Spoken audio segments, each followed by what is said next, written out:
One firing, one woman, and 90 years of precedent on trial. What's happening at the Supreme Court right now as we speak isn't just about President Trump's authority to remove bureaucrats. It's about whether an entire branch of government you never voted for will continue to exist.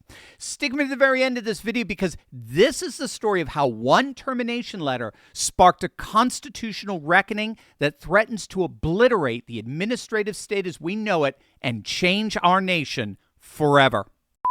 Hey gang, it's me, Dr. Steve, your patron professor, here to help you make sense of the madness as the far left desperately tries to stop the unstoppable rise of a new conservative age that you're making happen all over the world. So if you want a front row seat on how you are changing the world in ways you never even imagined, make sure to smack that bell and subscribe button. My, oh my, there's never a dull day in the golden age. On December 8th, the Supreme Court justices will hear arguments in a case that promises to fundamentally alter the balance of power in Washington, dismantling what critics have called the headless fourth branch of government and restoring what the founders actually intended: presidential control over everyone who wields executive power. Now, back in March, President Trump fired Federal Trade Commissioner Rebecca Kelly Slaughter. Now, she's a Biden appointee who Trump fired for policy disagreements, rightly so,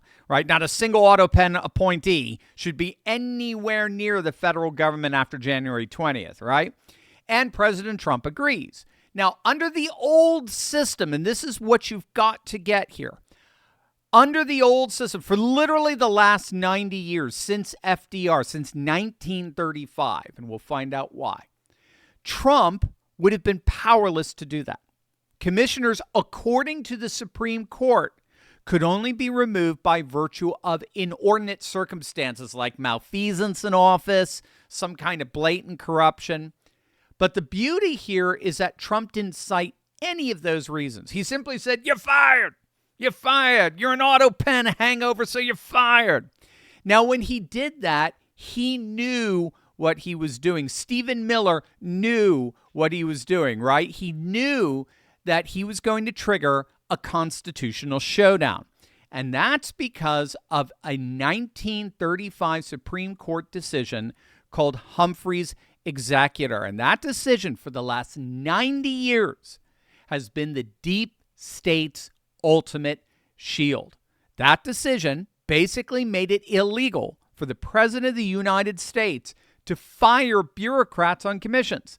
And as such, that decision created an untouchable class of federal commissioners who could ignore presidents, they could defy voters, and they could push their own agenda without consequence. So we're talking specifically bureaucrats in the Federal Trade Commission, bureaucrats in the Securities and Exchange Commission, the National Labor Relations Board, the Consumer Product Safety Commission, right? We're talking literally thousands of positions across Washington that have for decades operated under the same corrupt model. Now, of course, they came up with a justification.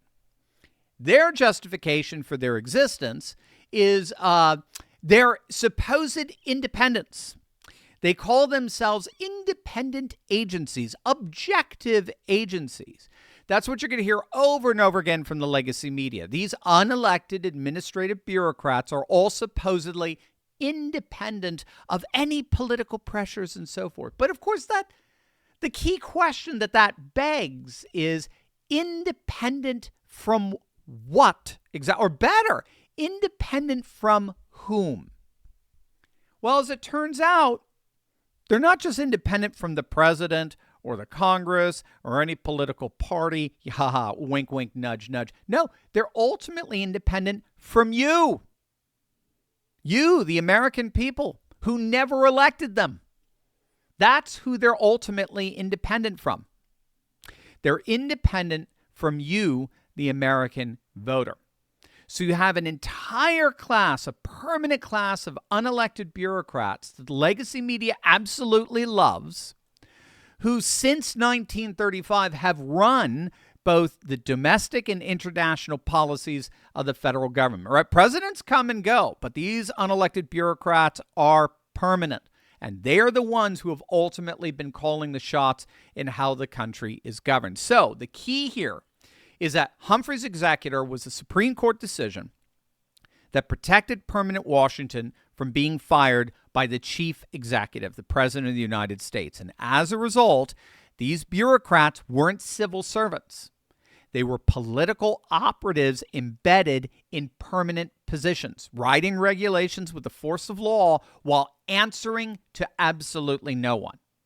That is until just last September, literally weeks ago, when the Supreme Court made one of their most shocking decisions yet. After Slaughter sued the Trump administration, citing Humphrey's executor, and won with lower courts ordering Trump to reinstate her according to the Humphrey precedent, the conservative majority of the Supreme Court intervened, and they granted an emergency stay allowing President Trump to proceed with Slaughter's removal, her firing, while the case continues through the appellate process, ultimately ending up in the Supreme Court.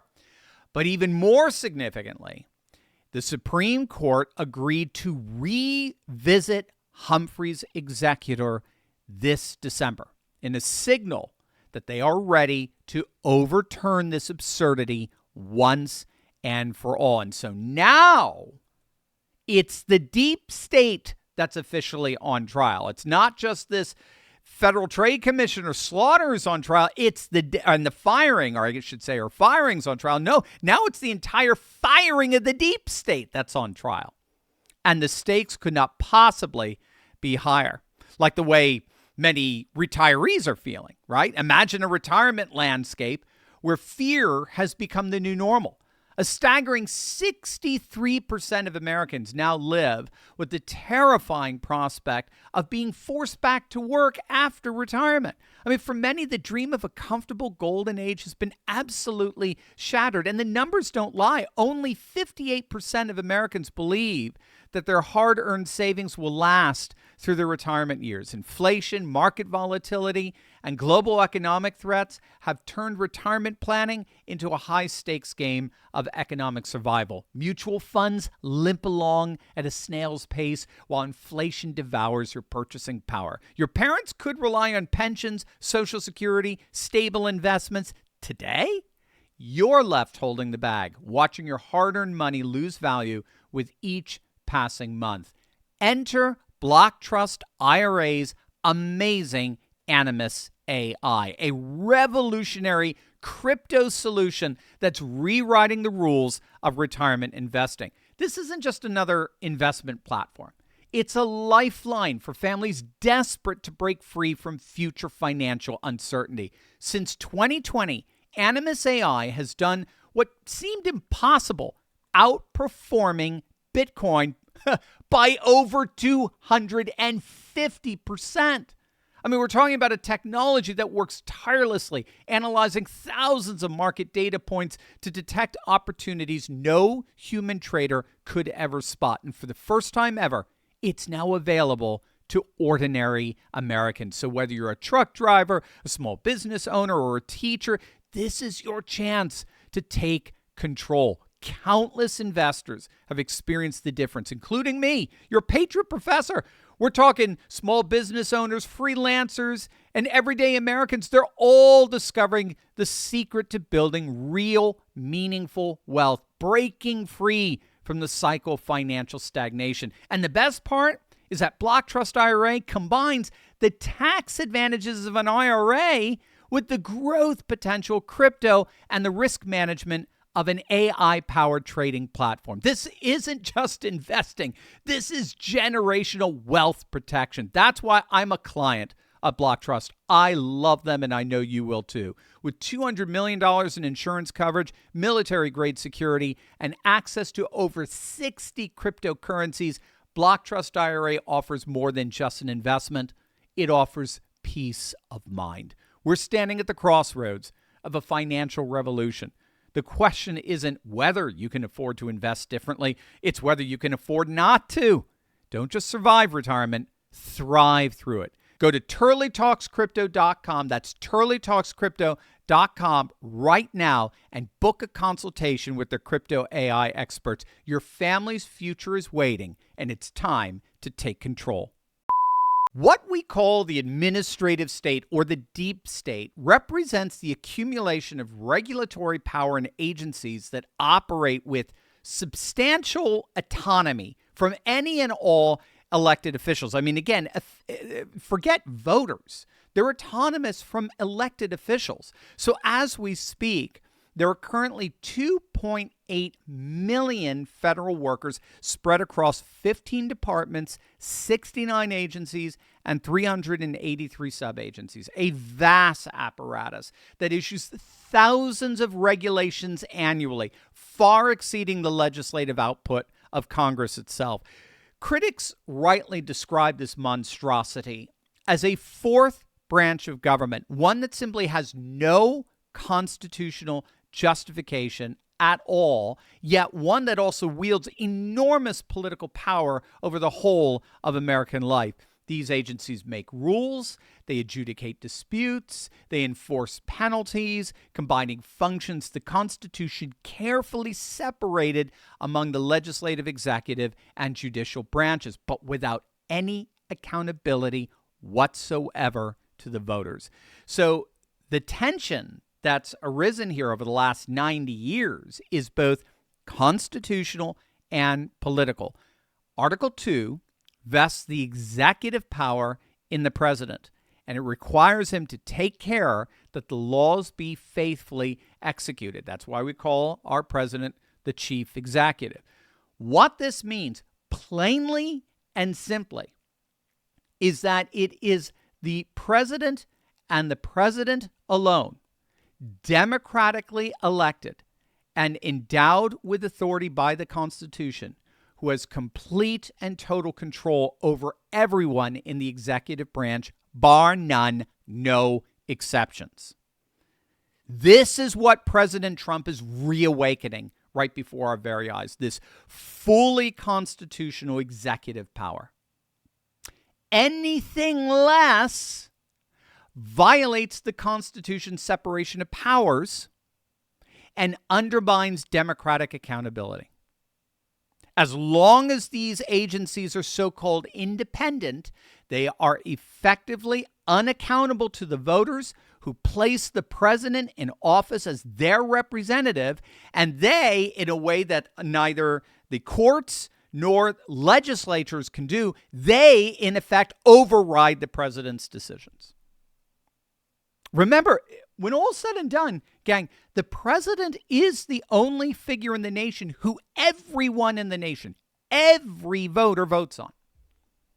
The president is the chief executive of the people, and there is no agency inside the executive branch that does not fall under his authority and therefore under our authority. Period. Full stop, as one auto pen justice would say, right?